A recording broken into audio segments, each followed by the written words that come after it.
इस वक्त मैं जहां मौजूद हूं देखकर लग रहा होगा आपको कि मैं किसी पब्लिक पार्क में हूं या तो कोई ऐसी जगह है जहां लोग घूमने फिरने आते हैं या किसी प्राइवेट होटल का हिस्सा है। ये दरअसल एक बहुत ही खूबसूरत हिस्सा है गौतम बुद्धा यूनिवर्सिटी का, जो कि ग्रेटर नोएडा में है। और इसको देखकर आप अंदाज़ा लगा सकते हैं कि ये यूनिवर्सिटी कितनी खूबसूरत तरीके से डिज़ाइन की गई है।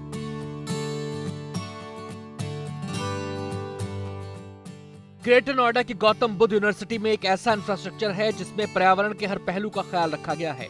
सोलर पावर पैनल के अलावा रेन वाटर हार्वेस्टिंग और उजड़ी बंजर जमीन पर 2500 से ज्यादा पेड़ पौधों से सजी यूनिवर्सिटी आधुनिक होने के साथ साथ पूरी तरह इको फ्रेंडली भी है। 511 एकड़ में फैली इस यूनिवर्सिटी में दूर दूर से छात्र पढ़ने आते हैं और यहीं रहना भी चाहते हैं।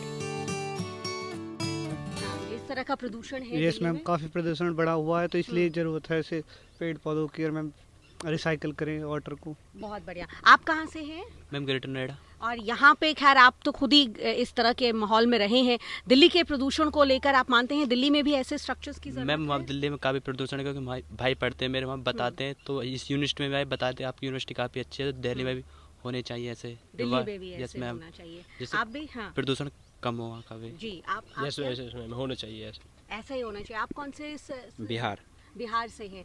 तो यहाँ आकर और ख़ास तौर पर एक ऐसे यूनिवर्सिटी में पढ़ना, प्राइवेट यूनिवर्सिटीज़ में भी इस तरीके का ह्यूज जो स्ट्रक्चर है वो नहीं होता, पेड़ पौधे नहीं होती, इतनी ग्रीनरी नहीं होती। तो दिल्ली में इस वक्त आप मानते हैं ज़रूरत है ऐसे structures बहुत की? ज़रूरत है यहाँ ऐसे स्ट्रक्चर की दिल्ली में। दिल्ली में है, आप भी मानते हैं? हाँ, ज़रूरत है। ज़रूरत है। दिल्ली का मशहूर सीपी कुकरेजा ग्रुप उन्हीं आर्किटेक्ट्स के ग्रुप में से एक है जो दिल्ली के प्रदूषित होते वातावरण को साफ करने के लिए और आने वाले समय में दिल्ली की साफ हवा और साफ पानी की समस्याओं को दूर करने के इरादे से काम कर रहा है। आई थिंक अब तो एक ऐसा समय आ गया है कि अगर हम एनवायरनमेंट की तरफ ध्यान नहीं देंगे तो एक कैटास्ट्रफी की तरफ हम बढ़ रहे हैं। तो डिज़ाइन ऐसी चीज़ है जो बिल्ट एनवायरनमेंट हम क्रिएट करें, मेरे हिसाब से वो built environment at the cost of nature नहीं, लेकिन मैरिड विद नेचर होना चाहिए। दोनों का आपस में ये एक रिलेशनशिप होना चाहिए। तो ये तो बहुत ज़रूरी है। और यस, हम फॉर्चुनेट हैं कि हम कुछ ऐसे बड़े प्रोजेक्ट्स में इन्वॉल्व हैं जो एक देश में परिवर्तन ला रहे हैं और देश को आगे प्रोग्रेस करवा रहे हैं। इस यूनिवर्सिटी के बीचों बीच एक खूबसूरत लेक है जिसका पानी पूरी तरह से रेन वाटर हार्वेस्टिंग के जरिए स्टोर किया जाता है। ये यूनिवर्सिटी दिल्ली के पर्यावरण प्रेमियों के लिए एक बेहतरीन तोहफा है और साथ ही दूसरों के लिए एक मिसाल भी।